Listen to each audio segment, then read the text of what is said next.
போன பாட்டுல எங்க அப்பா ரொம்ப கோவமா இருக்காரு, திட்டுவாரோ அடிப்பாரோன்னு சொல்லிட்டு நம்ம சதி பயந்துகிட்டே இருப்பாங்க. ரொம்ப சோகமாவே இருக்காங்க, அதை நினைச்சுக்கிட்டே இருக்காங்க. ஒரு கட்டத்துல அழுகவே ஆரம்பிச்சாங்க. ஏன் மகளே அழுகுற அப்படின்னு அப்பா விசாரிக்க, இந்த மாதிரி வந்தது நந்திங்கிறது எனக்கு சத்தியமா தெரியாது, நந்திய முத தடவை நான் பார்த்தேன் அப்படின்னு சொல்லி அழுகுறாங்க. அது எனக்கும் தெரியுமா, வந்தது யாரு என்னன்னு தெரியாம தான் நீ பேசிக்கிட்டு இருந்தா அந்த மலர்களை கொடுத்த அப்படிங்கிறது எனக்கும் தெரியும், அதனால ஒன்னும் பிரச்சனை இல்ல, அழுகாதுங்கிறாரு. அப்புறம் எதுக்கு என் மேல கோவமா இருந்தீங்க அப்படின்னு கேட்டா, கோவமா இருந்தது உண்மை, ஆனா ஓ மேல எனக்கு கோவம் இல்ல, என்ன தைரியம் இருந்தா அந்த நந்தி நம்ம நாட்டுக்கு அதுவும் நம்ம அரண்மனைக்குள்ளேயே வருவான், அவனுக்கு இருக்கு அப்படின்னு பேசிட்டு இருக்க. உடனே நம்ம சதிதேவி, இல்ல கடந்த சில நாட்களாவே எனக்கு என்னமோ ஒரு மாதிரியா இருக்கு, நான் வேண்டினதும் எதுக்காக அந்த சிவன் இங்க வரணும், எதுக்கு அவர் காட்சி தரணும், அவர் வந்ததுல இருந்து என் வாழ்க்கையில நடக்கிற எல்லாமே கெட்ட காரியமா நடக்குது, அழுதுகிட்டே இருக்கேன்னு சொல்லிட்டு அழுகுறாங்க. அப்போ இவரோட முகத்தை நல்லா உத்து பாக்குற நம்ம தகப்பன், என்ன இது என் நாட்டுல இருக்கிற நாட்டு மக்களுக்கே இருக்கக்கூடாத ஒண்ணு உன் முகத்துல தெரியுதே அப்படின்னு கேக்குறாரு. என்ன என்ன அப்படின்னு கேட்டா, பயம். என் பொண்ணோட முகத்துல பயமா, கூடவே கூடாது அமைச்சரே, உடனே நாட்டு மக்களை வர சொல்லுங்க, எல்லாரும் முன்னாடி ஒரு முக்கியமான அறிவிப்பை நான் கொடுக்க போறேன், நான் யாரு என்னோட சக்தி என்னங்கறத மூ உலகத்துக்கும் காமிக்க போறேன் அப்படின்னு சொல்லிட்டு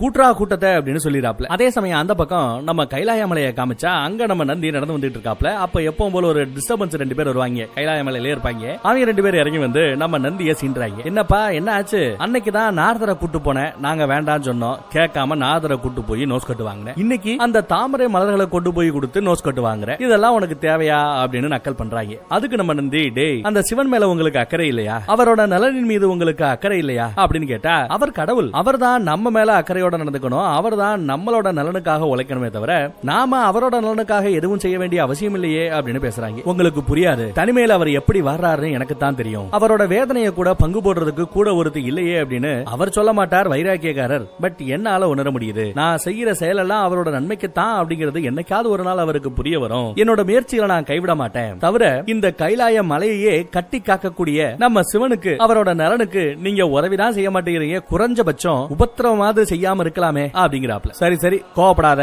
நீயும் வேதனையில இருக்க, சிவனும் வேதனையில இருக்காருன்னு நாங்களும் புரிஞ்சுக்கிறோம், உனக்கு என்ன இப்போ இந்த கைலாய மலைக்கு ஒரு பொம்பளை புள்ள வேணும் அவ்வளவுதானே, ஒரு நல்ல பொண்ணா பாரு நானே கட்டிக்கிறேன் அப்படின்னு நக்கல் பண்றா அந்த நையாண்டி. நந்திக்கு வந்தது பாருங்க கோவம், டேய் அடங்குங்கடா, என்னடா நக்கல் பண்ணிட்டு இருக்கீங்களா, சதிதேவியை எப்படியாவது இங்க கொண்டு வந்து சேர்ப்பேன், அவங்க வந்ததுக்கு அப்புறம் உங்களுக்கு இருக்குடா அப்படின்னு சொல்லிட்டு விறுவிறுன்னு அங்க இருந்து போயிடுறாரு. அடுத்த நாள் காலையில விடிய தக்ஷர் ஆண்டுகிட்டு இருக்கிற அந்த நாட்டுல ஒரு பிரம்மாண்டமான ஒரு மைதானம், மக்கள் எல்லாத்தையும் கூட்ட சொன்னாரு இல்லையா, அதனால கூட்டம் கூடிடுச்சு. பிரம்மதேவரோட மகனான நம்ம தட்சன் இப்போ மக்கள் முன்னாடி வந்து இந்த கூட்டத்துக்கான காரணத்தை சொல்லுவார் அப்படின்னு எடுத்து சொல்றாங்க. எல்லாரும் மன்னர் வாழ்க வாழ்க அப்படின்னு கோஷமும் போடுறாங்க. மன்னர் வந்தாச்சு, வந்தவர் எல்லாரையும் அமைதியா இருக்க சொல்லிட்டு தான் பொண்ண பக்கத்துல வர சொல்றாரு. உடனே சதிதேவியை பார்த்ததுமே இளவரசி வாழ்க வாழ்கன்னு கோஷம் போடுறாங்க. மக்கள் முன்னாடி உங்களுக்கு ஏதாவது ஒரு பிரச்சனை வந்தா மன்னர் இருக்காரு, அவர் நம்மள காப்பாத்துவாருங்கிற அந்த நம்பிக்கை இருக்கா அப்படின்னு கேட்டா ஆமாங்கிறாங்க. எந்த பிரச்சனையிலும் உங்களை காப்பாத்திடுவேன் அப்படிங்கிற அந்த நம்பிக்கை இருக்கான்னு கேட்டா ஆமாங்கிறாங்க. எக்காரணத்தை கொண்டு உங்களுக்கு ஏதாவது ஒன்னின் மீது பயம் இருக்கா அப்படின்னு கேட்டா நீங்க இருக்கும்போது எங்களுக்கு என்ன பயங்கிறாங்க. உடனே அப்படியே நம்ம பொண்ணு சதிய பார்த்து திரும்பி பார்த்து,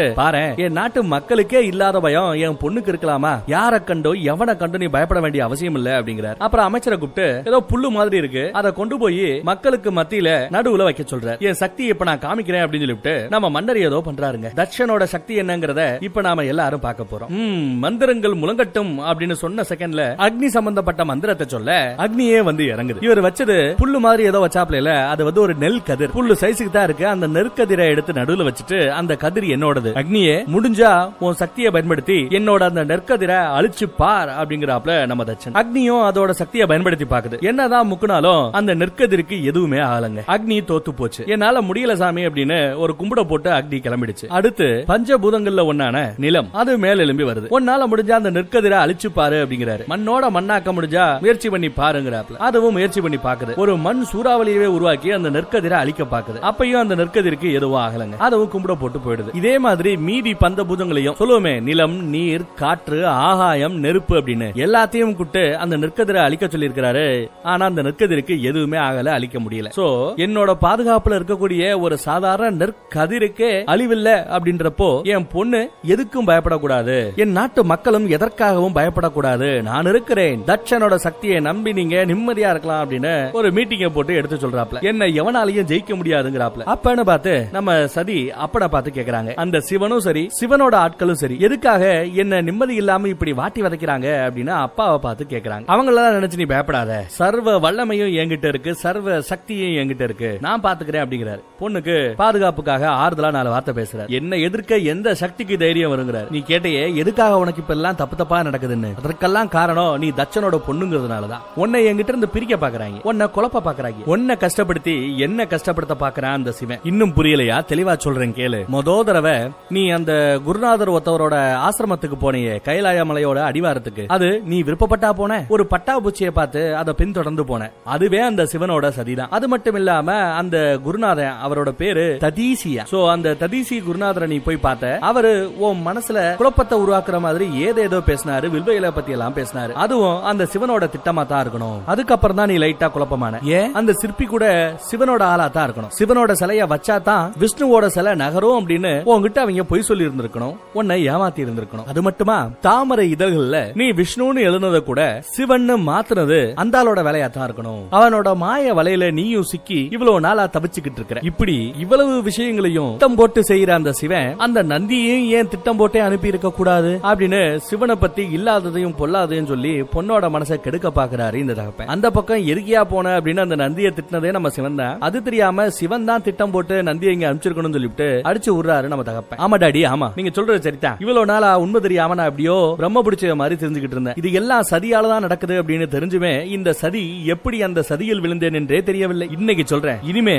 அந்த சிவன் எப்பேற்பட்ட வலையையும் விரிக்கட்டும், நான் அதுல சிக்க மாட்டேன் அப்படிங்கிறாங்க. என்ன கஷ்டப்படுறதா தானே என்ன பார்த்து நீங்க கஷ்டப்படுவீங்க. இனி நான் கஷ்டப்பட போறதாக இல்லை, பார்க்கலாம் அவரா நானானு அப்படின்னு சொல்ல இவர் ஒரு ஆசீர்வாதத்தை போடுறாரு. அப்புறம் நம்ம அமைச்சரை பார்த்து மன்னர் ஒரு உத்தரவு போடுறாரு. கூடிய சீக்கிரம் ஒரு ஆலோசனை கூட்டத்தை நீங்க கூட்ட வேண்டி இருக்கும். அந்த கூட்டத்துல எதை பத்தி பேச போறோம் அப்படிங்கறத டிஸ்கஸ் பண்றதுக்காக அதுக்கு முந்தின ஒரு சின்ன குழுவை வச்சு கூட்டணும். அதுல யாரெல்லாம் பார்ட்டிசிபேட் பண்ண போறாங்க தெரியுமா? இந்திரன், சந்திரன், நம்ம மன்னர் எல்லாரும் பேச போறாங்களா? ஏதோ ஒரு முக்கியமான மேட்டரை பத்தி பேச போறாங்களா? என்ன ஏதுங்கறத அப்ப நமக்கு சொல்லல. அப்படியே அங்க சீனை கட் பண்ணி மறுபடியும் கைலாய மலை பக்கம் போனோம்னா, கைலாய மலையில அந்த பணிகளுக்கு மத்தியில, அந்த சோலைக்கு மத்தியில நம்ம நந்தி சிவனோட நாமம் எழுதப்பட்ட அந்த மலர்களை குளத்துல தூவிட்டு போயிருந்தாரு இல்லையா? அந்த மலர்கள் இன்னும் அங்கேயே தான் இருக்கு, கீழே அடிச்சுட்டு போகாம. நம்ம சிவன் அதை பாக்குற. அப்படியே கேமரால அந்த பக்கம் இந்த பக்கம் லெப்ட் ரைட்னு எல்லா பக்கத்துல இருந்து நம்ம சிவனை போக்கஸ் பண்ணிக்கிட்டே இருக்காங்க. அதே சமயம் நம்ம டிஸ்டர்பன்ஸ் 2 பேர் இருக்கானுங்கல்ல, அவங்க இங்க வந்துட்டானுங்க. சிவன் தனிமையில் இனிமே காண்கிறாரா, என்ன பண்ணி கொண்டு இருக்கிறார் அப்படின்னு பேசிட்டு இருக்காங்க. பக்கத்துல போய் நம்ம சிவனுக்கு ஒரு வணக்கத்தை போட்டு வந்த வேலையா பார்க்க ஆரம்பிச்சிட்டாங்க. ஈஸ்வரா, வர வர உங்க நந்தி சரியில்லை, ஒழுங்கா வேலையவே செய்யறது இல்ல, தேவையே இல்லாம பூமிக்கு போய் அந்த மலர்களை வாங்கி கொண்டு வந்து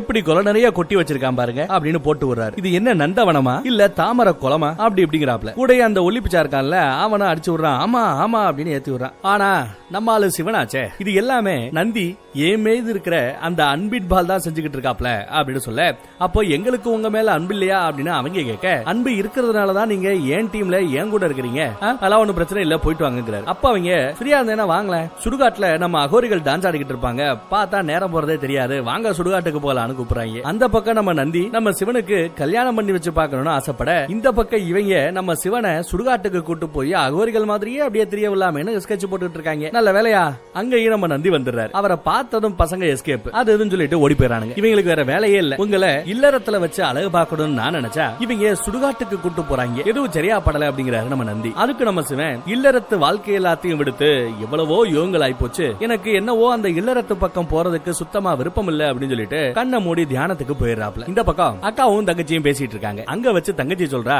இது எல்லாமே ஒரு மாய வலை, நான் நினைச்சுக்கிட்டு இருந்தேன் நான் கூப்பிட்டதும் சிவன் வந்துட்டாரே அப்படின்னு. சிவன் மேல எனக்கு லைட்டா ஒரு கிரஷ் வந்தது உண்மைதான், அவருக்கு என் மேல கிரஷ் இருக்கும் அப்படின்னு நான் எதிர்பார்த்தேன். ஆனா இது எல்லாமே நம்ம அப்பாவை பழி வாங்குறதுக்காக செய்யற நாடகம் அப்படின்னு தெரிஞ்சதுக்கு அப்புறம் தான் எனக்கு மனசு ரொம்ப வலிக்குது அப்படின்னு வருத்தப்படுறாங்க. பரவாயில்லமா, இப்பயாவது எல்லா மேட்டரையும் தெரிஞ்சுக்கிட்டியே, எல்லாம் சரியா போயிடும், வா போலாம் அப்படின்னு கூட்டு போறாங்க. அந்த பக்கம் தியானத்துல மூழ்கின நம்ம சிவன் இன்னும் முழுக்க முழுக்க தியானத்திலேயே இருக்க. மறுபடியும் எல்லா பக்கத்துல இருந்து போக்கஸ் நம்ம சிவனை நோக்கி போய்கிட்டு இருக்கு. அப்போது பார்த்து கைலாய மலையை சுத்தி பனிகள் தான் கிடக்கும் இல்லையா, அங்க இருக்கிற அந்த படிகள் எல்லாம் உருகி அப்படியே வெள்ளமா ஓடுது. அந்த தண்ணி அப்படியே ஆத்தோரமா பயங்கரமா அடிச்சுக்கிட்டு வருது. ஆத்து தண்ணி வேகம் எடுக்குது. மேல இருந்து வர்ற அந்த ஆத்து தண்ணியோட சேர்த்து சிவன் அப்படின்ற அந்த நாமம் எழுதப்பட்ட தாமரை மலர்களும் அடித்து வரப்படுகின்றன. அப்படியே கீழே தான் இவங்களோட ராஜ்யம் இருக்கு, தட்சனோட ராஜ்யம். அங்கேயும் அந்த தண்ணி வந்து தான் விழுந்துகிட்டு இருக்கும். சோ தண்ணியோட சேர்ந்து வந்து விழுந்த அந்த தாமரை மலர்கள் இப்போ நம்ம சதியோட பார்வையில படுது. குறிப்பா ஒரே ஒரு மலர் தான் வந்து விழுந்திருக்கும். அதுக்கப்புறம் பார்த்தா ஒவ்வொரு மலரா வந்து விழ ஆரம்பிக்குது. இது ஒரு பக்கம் அப்படின்னா, அந்த பக்கம் தண்ணியோட அளவு கூடிக்கிட்டே போய் குளத்தோட அந்த எல்லையையும் தாண்டி கரையையும் தாண்டி தண்ணி நம்ம சிவனை நோக்கி நெருங்கிக்கிட்டு இருக்கு. அந்த பக்கம் நம்ம சதி அந்த மலரை நோக்கி வந்துகிட்டு இருக்காங்க. இந்த பக்கம் மலரோ நம்ம சிவனை நோக்கி வந்துகிட்டு இருக்கு. அப்படியே வந்து நம்ம சிவனோட சிவனோட மேல அப்படியே அந்த தண்ணியோட சேர்ந்து லைட்டா மோதும். அப்போ தியானத்துல இருக்கிற அவரோட கண்கள் திறக்கின்ற தியானம் கலைஞ்சிருச்சு, கண்கள் திறந்துருச்சு. குனிஞ்சு பார்த்தா அவரோட கால்ல அபிஷேகம் பண்ண மாதிரி சிவன்ற நாமம் எழுதப்பட்ட அந்த தாமரை மலர். நம்ம சதி ரெடி பண்ண அந்த மலர் இவரோட கால்ல காலாபிஷேகம் பண்ணிருக்கு. அந்த மலர் அவர் அப்படியே தொட்டு தூக்குறார். இந்த பக்கம் சரியா நம்ம சதியும் அந்த மலரை தொட்டு தூக்குறாங்க. ஒரே சமயத்துல அந்த தாமரை மலரை நம்ம சிவனும் பார்க்க, அந்த பக்கம் நம்ம சதியும் பார்க்க ஏதோ ஒரு ஈர்ப்பு அவங்க ரெண்டு பேரையும் அந்த மலரின் மூலமா ஈர்க்குது. இவங்க அந்த மலர்களை மாத்தி மாத்தி பாக்குறத நமக்கு காட்டுறாங்க. நம்ம சதி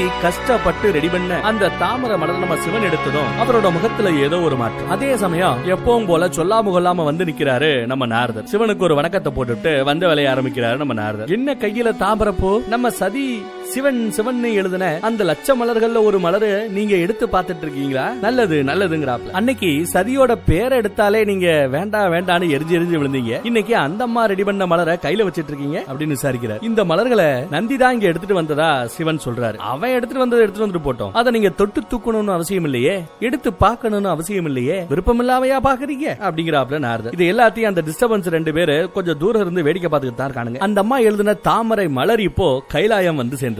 அதே மாதிரி அந்த அம்மாவும் கூடிய விரைவில் இந்த கைலாய மலைக்கு வந்து சேருவாங்க அப்படிங்கிறப்ப நம்ம நாரதர். நந்திக்கு சந்தோஷம் அதை கேட்டதும் அதே சமயம் நம்ம டிஸ்டர்பன்ஸே இல்லவே இல்லன்னு கெடுக்க வராங்க. அப்புறம் ஒரு முக்கியமான மேட்டரை சொல்லாம விட்டுட்டேன். கேள்விப்பட்டீங்களா? நம்ம தட்சன் இந்திரன் சந்திரன் சப்த ரிஷிகள்னு எல்லாரையும் கூப்பிட்டு ஏதோ ஒரு ஆலோசனை கூட்டம் நடத்த போறாராம். அதுல என்ன மாதிரியான முடிவுகள் எடுக்க போறாங்களோ அது எந்த வகையில நமக்கு ஆப்பா வந்து நிக்க போதோ தெரியல. ஆனா இது எல்லாத்துக்கும் காரணம் சாட்சாத் நம்ம நந்தி தான். அவ ஆட்டுக்கு சும்மா இங்க இல்லாம அங்க போய் அதுவும் அரண்மனைக்கே போய் மலர்களை வாங்கிட்டு வந்தது தப்பு இல்லையா அப்படின்ற மாதிரி லைட்டா போட்டு விட நந்தி என்னோட தீவிர பக்தன். அப்படி இருக்க என்னோட நாமம் எழுதப்பட்ட தாமரை மலர்களை குப்பை தொட்டியில போடுவது அவனுக்கு எப்படி மனசு வரும்? அதனாலதான் அந்த மலர்களை என்கிட்டயே கொண்டு வந்து சேர்த்தான். இதுல ஒண்ணும் தப்பு இல்ல அப்படின்னு நந்திக்கு சாதகமா வாதாடுறாரு நம்ம சிவன். அப்படி அங்க சீனை கட் பண்ணி இந்த பக்கத்துல தட்சனோட அரண்மனையை காட்டுறாங்க. சதியோட அம்மா ராணி தட்சராஜாவை பார்த்து கேக்குறாங்க, எதுக்கு திடீர்னு மக்கள் முன்னாடி உங்க பொண்ணு முன்னாடி ஐம்பூதங்களையும் கூப்பிடணும், அந்த நெற்கதிரை அழிக்க வச்சு முடிஞ்சா அழிச்சு பாரு அப்படின்னு கேட்கணும், உங்க சக்தியை உங்க பராக்கரத்தை காமிக்கணும், அதுக்கப்புறம் திடீர்னு என்ன ஆலோசனை கூட்டம் வேற அப்படின்னு விசாரிக்கிறாங்க. அதே சமயம் அந்த பக்கத்துல பார்த்தா நம்ம ரிஷிகளும் வந்துடுறாங்க. அவங்களும் என்ன ஆலோசனை கூட்டம் என்ன மேட்டர் அப்படின்னு விசாரிக்க வர்றாங்க.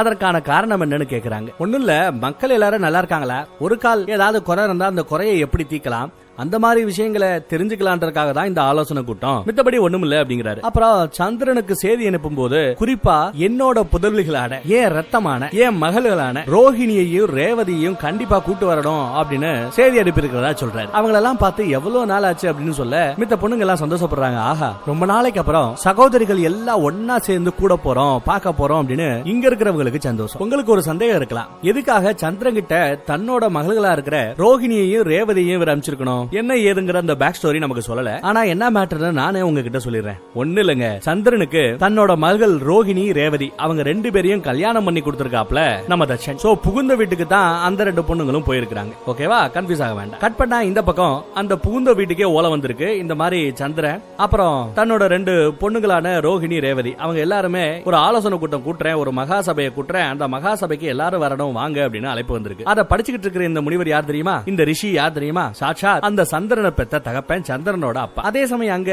நம்ம குருநாதர் ததீசி அவர் வராரு. ஏன் ரொம்ப கலக்கமா இருக்கீங்க, என்ன மேட்டர் விசாரிக்கிறாரு. ஒண்ணுமில்ல, தட்சன் கிட்ட இருந்து செய்தி வந்திருக்கு, மகாசபையை கூட்டுறாரா, சந்திரனை அவங்க பொண்டாட்டி ரெண்டு பேரோட சேர்ந்து வர சொல்லி இருக்கிறாரு. தட்சனுக்கு சிவனை கண்டா ஆகாது, ஆனா நமக்கு சிவன் கூட ஒரு நல்ல பழக்கம் இருக்கு. இப்போ சம்பந்திகாரருக்கு சப்போர்ட் பண்ணி சிவனை எதிர்க்கிறதா, இல்ல கடவுளான சிவனுக்கு சப்போர்ட் பண்ணி தட்சனை எதிர்க்கிறதா, இல்ல யார் பக்கம் சப்போர்ட் பண்றதுன்னு தெரியாம ஒரே குழப்பமா இருக்கு அப்படிங்கிறாப்ல. எது எப்படியோ இந்த தடவை ஆலோசனை கூட்டத்துக்கு என் புள்ளைய கூப்பிட்டிருக்காங்க, நான் சந்திரனை அனுப்ப போறேன் அப்படிங்கிற மாதிரி சொல்றாரு. உடனே சந்திரனோட அம்மா ஓடி வந்து, இல்ல அவன் தான் கொஞ்சம் விளையாட்டுக்காரன், சின்ன பையன், அவனை போய் நீங்க அனுப்ப வேண்டாம், நீங்க அவனுக்கு பதிலா போங்கன்னு சொல்ல, எப்ப அவன் எல்லாத்தையும் கத்துக்கிறது அதெல்லாம் அவன் கத்துக்கட்டும், சந்திரனை நான் அனுப்புறேன், எதுவா இருந்தாலும் அவனே அங்க போய் ஃபேஸ் பண்ணிக்கட்டும், பிரச்சனைகளை கையாள தெரியணும் அப்படிங்கிறாரு. சந்திரனை அனுப்ப போறதுல ரொம்ப குறியா இருக்காரு அவரோட தகப்பன். அம்மா இல்ல வேண்டாம், பிரச்சனை ஆயிடும் சொல்றாங்க. அப்ப நம்ம ததீசி சொல்றாரு, யாருக்கு தெரியும், நடக்க போற அந்த மகாசபை கூட்டத்துல சந்திரனை வச்சே ஏதாவது சில காய்கள் நகர்த்தப்படலாம், சந்திரனையே அனுப்புங்க, நடக்கிறத ஒரு கை போய் நம்ம பார்க்கலாம் அப்படின்னு ததிசி சொல்றாப்ல. இந்த பக்கம் அரண்மனையில பார்த்தா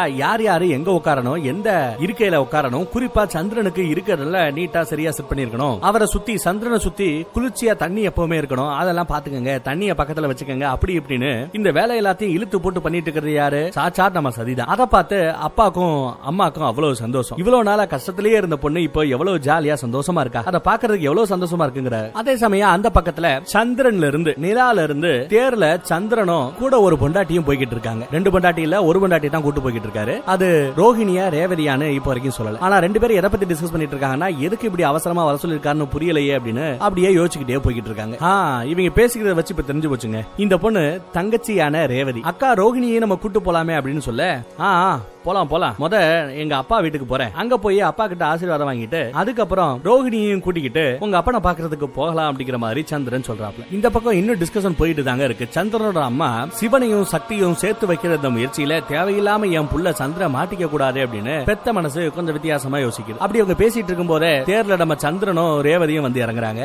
அவங்களை இவங்க வரவேற்கிறாங்க. எங்க என் பொண்டாட்டியை காணோம்னு பார்த்தா ரோஹிணியும் வராங்க. சரி லேட் ஆகிட்டு இருக்கு, ரெண்டு பொண்டாட்டியும் கூட்டிட்டு நீ வாட்டுக்கு சீக்கிரம் கிளம்பு, உன் மாமனாரை பார்க்க போ அப்படின்னு அனுப்பி வைக்கிறாப்ல தகப்பன். சந்திரனும் பொண்டாட்டி மரல கூட்டிட்டு அந்த மான் தேர்ல கிளம்பி போய்கிட்டு இருக்காரு. அதே சமயம் கீழே அம்மா கேக்குறாங்க, எங்க புள்ள போறானே அவங்கிட்ட நடக்க போற அந்த சிக்கலை பத்தி ஏதாவது எடுத்து சொல்லக்கூடாதா, அட்வைஸ் பண்ணக்கூடாதா அப்படின்னு கேட்டா எனக்கும் கவலை இருக்கு. ஆனா என் கவலை எல்லாத்தையும் அந்த எல்லாம் வல்ல சிவன் அவன் மேல போட்டுட்டு என் புள்ளிய அனுப்பிச்சு வச்சிருக்கேன், எல்லாம் அவன் பாத்துப்பான் அப்படின்னு சொல்றாங்க.